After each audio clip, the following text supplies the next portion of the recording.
Eu não posso gastar os meus dias, o meu tempo, estando num lugar que não tem nada a ver comigo. Porque essa é a sua lida com o tempo. Esse tempo não vai voltar. O tempo que você está sendo infeliz num determinado lugar, num relacionamento, numa situação, este tempo não volta. Este tempo não volta. Tome a decisão que seja favorável a você e, consequentemente, você favorece as pessoas que estão ao seu redor, porque gente feliz não incomoda outras. Pode observar. As pessoas mais difíceis, aquelas pessoas que estão sempre aborrecidas, sempre chateadas com a própria vida, elas têm dificuldade de ver a alegria e a felicidade das outras. São pessoas pesadas, difíceis. Por quê? Elas não estão felizes na lida com o tempo. A sabedoria na lida com o tempo é fundamental para que nós tenhamos a satisfação de você perceber que você está no lugar certo, fazendo a coisa certa. Nada pode ser superior a essa alegria, minha gente. Deus nos acorda para isso o tempo todo, para que nós sejamos as pessoas certas, nos lugares certos. E vale a pena a gente refletir sobre isso. Todos os dias antes de dormir, hoje eu fui quem eu poderia ter sido? Hoje eu fiz o que de fato me cabia fazer? Eu fui honesto comigo? Eu busquei a melhor parte? Eu fui honesto em querer, em lutar, em trabalhar, em vencer as dificuldades para ter condições de assumir o meu lugar? Esse é um indicativo de realização humana, quando a gente percebe que nós estamos vencendo dificuldades que fazem sentido. São sofrimentos que fazem sentido, porque eles estão contribuindo para o nosso crescimento. Não é inteligente continuar vivendo, provocando o que me adoece. Porque mais cedo ou mais tarde, os remédios perderão a capacidade de fazer comigo o que as minhas atitudes deveriam fazer. E é claro que depois, o remédio, auxiliado por uma atitude que modifica a vida, ele faz maravilhas em nós. Porque ele não está trabalhando sozinho. E você não está julgando sobre aquele remédio a responsabilidade de lhe curar. Por que eu digo tudo isso, minha gente? Porque nós estamos todos muito adoecidos, fisicamente, psíquica e emocionalmente.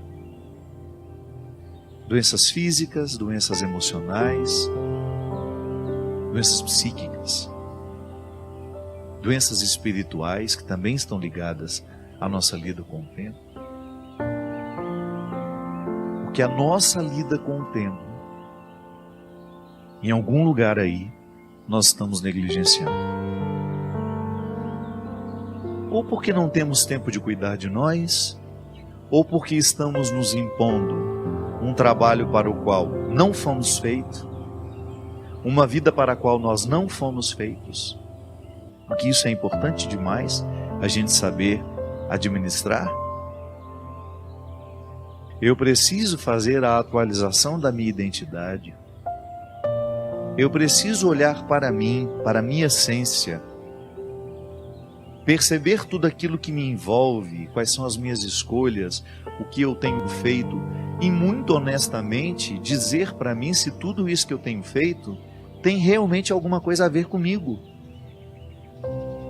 Não existe régua para saber o quanto a gente já é cristão. Mas há alguns indicativos interessantes para a gente prestar atenção. Um deles é a qualidade das nossas amizades. Nós temos bons amigos, construímos bons amigos. Quanto mais a gente cresce em Deus, maior é o nosso crivo para os relacionamentos. Não é que a gente vai desprezar as pessoas, não é que a gente vai ficar arrogante, orgulhoso, não, pelo contrário. A experiência com Jesus, ela vai nos simplificando. E porque a gente vai ficando mais simples, a gente fica também sem rodeios para dizer o que queremos ou não. Há pessoas que às vezes você tem aquele melindre de nunca poder dizer a verdade. Você sabe que aquele relacionamento de amizade, de proximidade, já não está lhe fazendo bem, porque aquela pessoa só lhe procura para fazer fofoca, ela sempre lhe induz a ficar extraindo de você o que você tem de pior. Eu sempre gosto de dar esse exemplo. Um homem casado que quer ser fiel à esposa, aos seus filhos, à sua família, ele precisa saber muito bem com que ele anda. Quais são os companheiros, digamos assim, que têm influência sobre ele? Porque se ele quiser ser fiel, é claro que ele não vai poder baixar a guarda para que pessoas que não estão nem um pouco interessadas na fidelidade dele à família estejam por perto e influenciando. Então, às vezes, nos nossos relacionamentos, nem sempre a gente tem o discernimento de perceber quem é que deveria ser mais próximo de nós neste momento da nossa vida. Da mesma forma que quando nós estamos doentes, nós precisamos de regularmente encontrar os médicos, a amizade é a mesma coisa.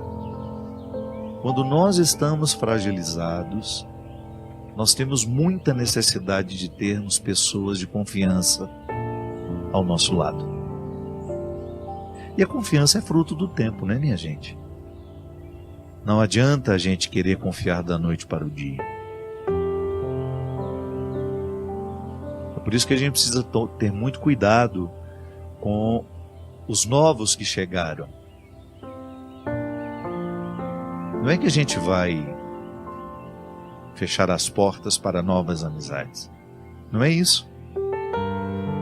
Mas é você ficar atento se estes que acabaram de chegar já são dignos de você confiar